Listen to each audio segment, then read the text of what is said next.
Ito ang GMA Regional TV News. Mainit na balita mula sa Luzon, hatid ng GMA Regional TV. Patay matapos malunod ang isang batang lalaki sa isang ilog sa Guagua, Pampanga. Chris, natagpuan na ba agad ang biktima? Connie, inabot ng halos 24 oras bago nakita ang labi ng biktima sa ilalim ng ilog. Nagtulong-tulong ang rescuers sa paghanap sa biktimang 12 anyos. Batay sa investigasyon ng barangay, kasama ng bata ang tatlo niyang kaibigan na nagkayayaang maligo sa ilog. Hinala ng pamilya may foul play na nangyari at isa sa mga kaibigan ang itinuturong sospek. Itinanggi ng kaibigan ang akusasyon.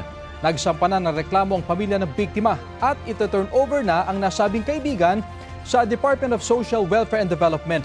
Tumanggi munang magbigay ng pahayag ang pulisya. Sugatan naman ng isang traffic enforcer matapos mabangga ng sinitang motorsiklo sa Lipa, Batangas. Sa buwan ng CCTV, makikita nagmamando ng traffic ang enforcer sa Barangay Sabang. Maya-maya, nakatanggap siya ng tawag na may rider na tumakas mula sa enforcer na unang sumita sa kanya. Nang makita ang rider, sinubukan niyang harangin iyon. Pero nagtuloy-tuloy ang rider hanggang sa mabangga ang biktima na tumilapon sa kalsada. Dinala siya sa ospital. Sugatan din at nagpapagaling sa ospital ang binatilyong nakabangga sa traffic enforcer na maharap sa reklamong reckless imprudence resulting in physical injuries. Wala siyang pahayag.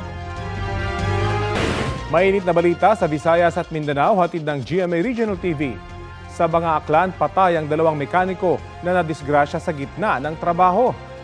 Cecil, ano nangyari sa kanila? Rafi, nabagsakan ng bucket ng backhoe ang magkapatid na lalaki.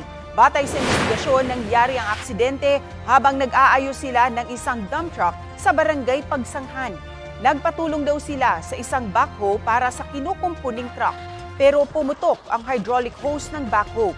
Nawalan ng kontrol ang operator nito at bumagsak ang bucket nito sa direksyon ng magkapatid. Tumagal ng halos 2 oras ang rescue operation sa mga biktima na idiniklarang dead on the spot. Nagkaareglo na ang kaanak ng mga biktima at ang operator ng backhoe at walang isasampang reklamo. Tutulong daw ang kumpanyang pinagtrabahuan ng mga biktima sa pagpapalibing.